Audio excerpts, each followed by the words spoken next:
Hello, everyone, and welcome back to my opinion. India women have won this World Cup. A fantastic achievement, a historic achievement. Let's get into this review. With the way they beat Australia in the semi final, I felt with the confidence in their games, they would take that to the final and they'd win the final. And with the way that they played in this match, I thought a lot of that was from the confidence they would have got from beating Australia in the semi final. And South Africa won the toss and chose to bowl first. And some people may think that if it rains, there may be a bit of assistance with the seamers and in the surface, so you just want to bowl first and manage things in that way. If you're looking at this South Africa attack, there's only one bowler who's threatening in the first 10 overs, and that is Marizan Kaur. In this match, none for 59 in 10 overs. Apart from that, they don't have a wicket taking threat. And we saw that once Marizan Kaur was not getting the wickets, India were able to pile on the runs, especially in the first 25 overs. I thought that was the phase where the match was won for India. And looking at the individual performances, Shafali Verma was not brought into the squad until the knockouts. And according to me, purely because of the Marizan Cup factor, I would have played Harleen Dion ahead of Shafali Verma. She's not an aggressive player, but I thought with technical soundness, if Smriti Mandana and Harleen Dion make sure that Marizan Cup does not pick up a wicket in the first 10 overs, then India would be fine for the rest of the match. But I thought what they could have thought was that you've only got the one threatening bowler in terms of picking up wickets in the first 10. Shafali Verma didn't score runs in the first match, but he's a high impact player. If we can neutralize that threat using aggression, then that would work well for us and it could really set us up to win this match. Shafali Verma scored 87. She picked up 2 wickets as well, so that gamble paid off for India. I think if they improve on a few things, they'll win consistently. An example being in the semi-final when Harmanpreet Kaur was dismissed, I would have sent out Richa Ghosh to compensate for the power hitting of Harmanpreet Kaur. They sent out Deepti Sharma, who batted at a strike rate of 141, which I thought was a premium given she's not a power hitter. And because of that, the run rate didn't drop. But at the other end, you've got someone who played a match-winning innings in Jamaica Rodriguez, but she is not a power hitter and she batted, I think, at a strike rate of 92. So I thought to make sure there was a power hitter at the other end in that situation, they should have sent out Richa Ghosh.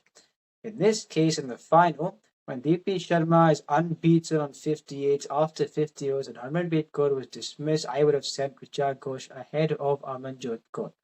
And some people may think that if you consolidate until, let's say, the last 5 overs, then Richa Ghosh walks out and then scores runs.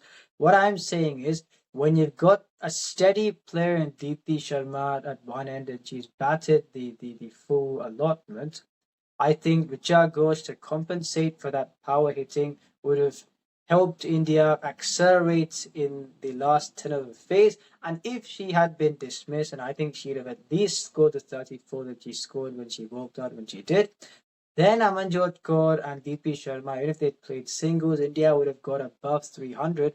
In this case, the last 10 overs only yielded 69 runs. So I think if they develop that situational batting lineup, India would win more consistently. It's an example of if they improve on that, they'd win more consistently. And now for South Africa's batting, where the first wicket fell on 51, and R. Ashwin put out a tweet saying it's looking like South Africa will finish this with 5 overs to spare.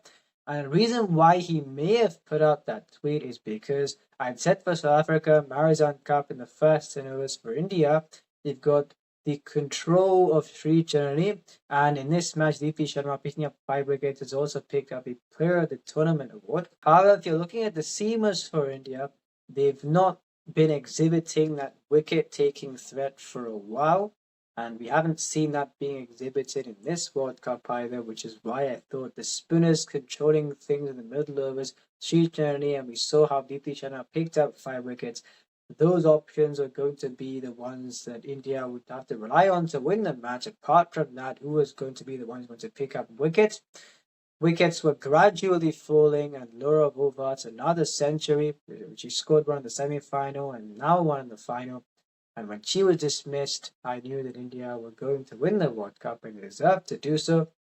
Harmanpreet Kaur, I don't know whether, well, I didn't think she would play another World Cup, and it's very good that she has won this one. On the other side, Marizan Kaur, a legend of women's cricket, but she said it would be her last World Cup, and we saw that if one won, the other one unfortunately would lose, and in this case, India won. I've mentioned this before and I'll say this again. 3 things for India women to win more consistently. If they improve on these 3 things, then they would win consistently. Those things being fitness, fielding, and bowling. I think for spinners, they won't have much of a problem. I think if the seam bowling improves and the fitness, which will improve the batting, fielding, and bowling, and the fielding as well, I think that this India women's team will win more consistently.